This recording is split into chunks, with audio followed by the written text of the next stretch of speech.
بسم الله الرحمن الرحيم. في البداية أنا أود أن أشكر الأخ خالد فهد الغانم على هذه الدعوة الكريمة، وليست بمستغربة من هذا البيت الكريم اللي دعانا لسببين. الأمر الأول حتى نتحدث عن دعمنا كنواب في البرلمان للقضايا الرياضية، والأمر الآخر اللي أنا شخصيا حرصت أن أكون موجود نتكلم عن الوحدة الوطنية.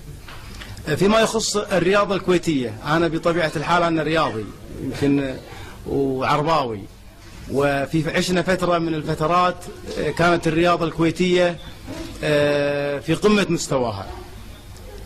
بعد ذلك، وهذا سبب رئيسي، في البرلمانات السابقة كان يكون من البعض تعطيل بعض القوانين. لذلك في هذا المجلس جئنا بنية صادقة حتى نقدم تعديلات شاملة وواضحة للقضية الرياضية. اليوم الكل ما هو راضي على عدم رفع علم الكويت.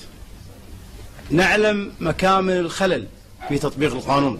لذلك أنا ومجموعة من زملاء النواب كنا بصدد تقديم بعض التعديلات على القوانين الرياضية، ولكن أخبرنا أن الحكومة سوف تقدم تعديلاتها قريبا جدا.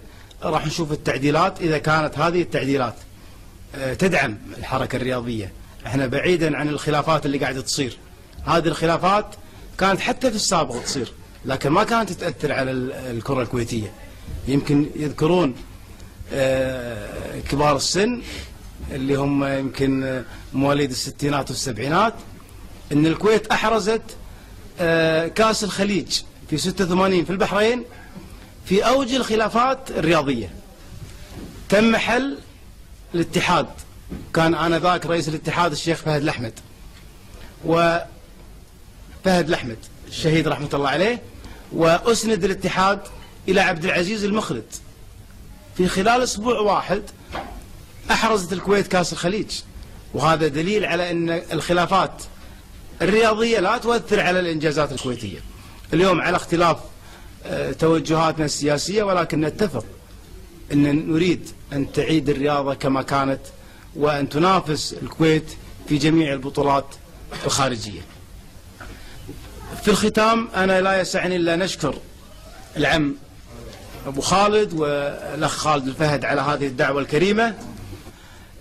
كل الشكر لكم، وأنا كان ودي أني أطيل أكثر من ذلك، لكن أنا ملتزم في ديوانيتي الرسمية اليوم، وإن شاء الله يكون بيننا لقاءات في القريب العاجل. والسلام عليكم ورحمة الله وبركاته.